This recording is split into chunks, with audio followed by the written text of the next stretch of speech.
Are you asking yourself, how do I create a life where I earn a six-figure salary, have a job I love, drive my favorite car, live in a great neighborhood, and have a successful partnership or successful relationship or marriage? If so, I have the answer for you in this video. Hey guys, I'm Dr. XK. This is a common question, and the answer is here on this video. So hang in there with me to the end while I give you these tips that you need for success. Be sure to click subscribe, and that helps other people find this content and change the world for the better.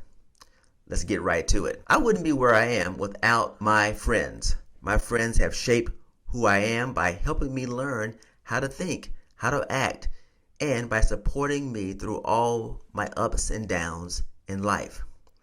Your friends are as equally important. When I was in high school, I had a friend who I hung out with every chance I got. He lived on the other side of town, so we had to really restrict our time together to the weekends when we weren't in school. But we would spend time together talking and, believe it or not, smoking a lot of weed. Now keep in mind, that was a long time ago. I'm 62, so that was back, 50 years ago. No, 45 years ago or so. The thing was, he was super intelligent, much more intelligent than I was at the time, and the friends I hung out with in my neighborhood. So I loved to hear him talk about things that were unusual in my other circle of friends where I live. Why is this important to you? What I'm telling you is that hanging around smart people, especially people who are smarter than you are, helps you go to the next level in life. My friend Jack ultimately really rubbed off on me because I eventually realized that I could think conceptually the same way he did. It didn't come naturally to me. So I had to force myself to take on new thought patterns and stretch the way my brain functioned. Had I not met Jack, it is unlikely that I would have grown in the way that I have. I would have kept on thinking the way the average Joe thinks. And that's who I was at the time. Without reflection, mainly focused on other people's actions, criticizing them, and not aspiring to do great things. Earlier this year, I wrote a book that's titled Stop Anxiety in Its Tracks: 22 Hacks to De-Stress, Avoid Negativity, and Stop Overthinking. I put the link below. In my book, I talk about the importance of your 3 best friends. Why? Because we unconsciously adopt the coping methods and the views of our best friends. That's who we hang out with. If you take your 3 best friends and average them in a few ways, you'll learn why you are who you are today. For example, what kind of jobs do your 3 best friends have? How much money do your 3 best friends earn from their work? Where do your 3 best friends live? In a house alone? In an apartment alone? Or are they living with their parents still? What is the general health of your 3 best friends? Are your 3 best friends single, in a relationship, or married or partnered? Do they travel to dream destinations that you dream of? Are they go-getters with a lot of initiative? Or are they slackers or somewhere in between? All of these questions are indicators of who you are, not just who they are. Consequently, your 3 best friends are rubbing off on you in ways that dictate how you deal with life every day. If you're struggling with anxiety or depression or some other mental health concern, it is likely that your friends are living ways that are impacting you. In my book, I give 2 hypothetical scenarios about friendship. In the first scenario, I paint a picture of a person who works in a fast food restaurant for 20 hours a week. They likely will gravitate to someone in their restaurant who has a similar shift as they do. Though the person came into their life randomly, They will affect the way you live and think, and therefore how you process information. In such an environment, which is fast-paced, people are treated often fairly poorly by their supervisors and by their fellow employees.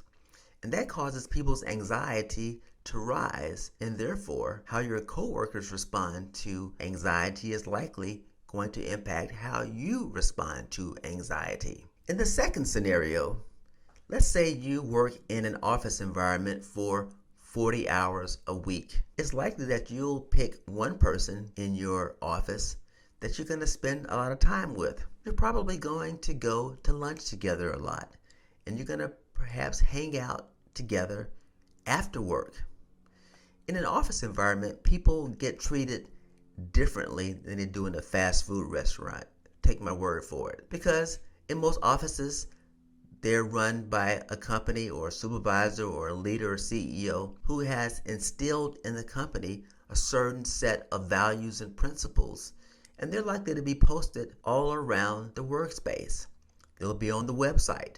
They'll be on the walls. They may have things on your desk to remind you that these are the principles. Now, they may have a similar set of principles in the fast food place. Let me just say that. If you work in a McDonald's, for example, they have a serious work culture in there designed to satisfy customers. But the point I'm trying to make is not about the place so much as the people who work there and how they impact how you grow and develop into your own person. You're becoming your own authentic self, and where you go and where you work has a big influence on you. In the second scenario, you're likely to develop a different type of response, which will be mostly positive. At least that's my guess. The point is, in both cases, you choose friends based on where you work. And in a lot of ways, this is fairly random because where you work could be anywhere. You could work for a small business, a big business. It just depends on where you land, where you secure the job. And that, my friends, is how you will end up with your network of friends. Whichever one you land in, trust me on this, people around you will begin to influence how you see the world. Before we go any further, I would encourage you to go ahead and hit that subscribe button. That way you'll get notifications of new video content as it drops. Now, research shows that we also resemble people that we grow up with. I talked about my friend back in high school.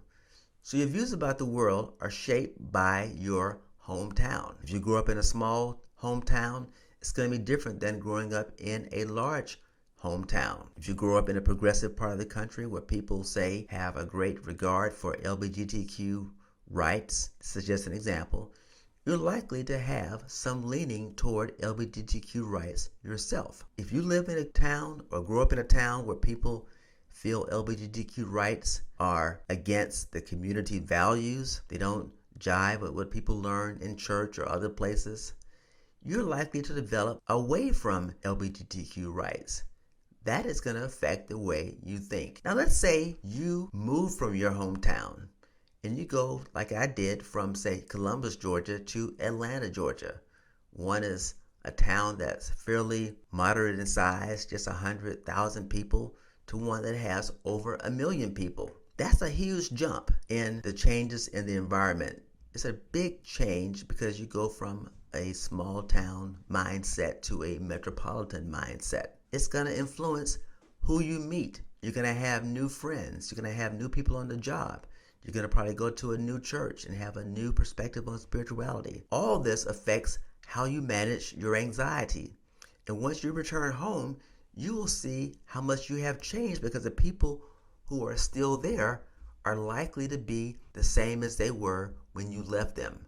But you, my friend, you will be a different person. Now let's say that one day you're hanging out with some folks and the light bulb goes off in your head and you say, I'm going to hang out with only positive-minded people. So instead of hanging out with your regular friends you met on the job or wherever you grew up with, you're going to discover new friends. And those friends are going to be positive-minded. Their mindset is going to be quite different than your former group. And over time, this new group will change your way of coping with worry and stress. All right, so here's the real key. If you're looking for that six-figure income, or maybe even high five-figure income or beyond, that job you love, that house you want, that car you want to drive, that partner in life, your friends are going to help you get there.